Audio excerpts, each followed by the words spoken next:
সারাদিন হরা হারে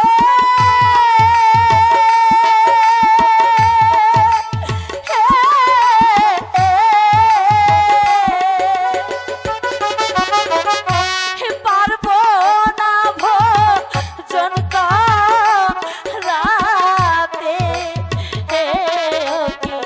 মহারাজ কোথায় দেব আপনার বসিবার আশা?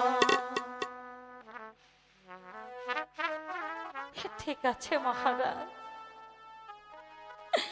আজ আমার ঘরে আপনাকে শয্যা পাতা দেওয়ার মতো আমার ঘরে যে কিছুই নেই, তাই তো আমি আমার নিজের পরিধানের বস্ত্র ছিঁড়ে আমি আপনাকে শয্যা পাতার ব্যবস্থা করছি মহারাজ। আমার জন্য কি কিছু খাবার এনেছো মা?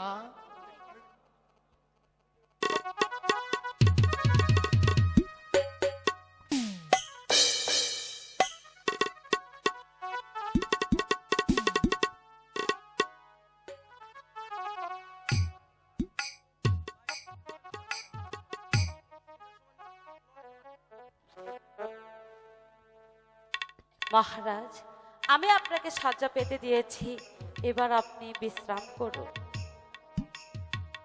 যাও সেনাপতি, তুমি তোমার সৈন্যদের নিয়ে ওই বৃক্ষতলায় থাকো গিয়ে। শোনো নরোত্তম, তুমি আমার কাছেই থাকো। ঠিক আছে জাহাপনা। থাক বাবা থাক, এবার তাড়াতাড়ি রাতটা শেষ হলেই হয়। আর কি করেই বা হয়, পেটে ক্ষুধা থাকলে কি আর ঘুম আসে চোখে? দেখি দেখি চেষ্টা করে কিছু ঘুমান কিনা।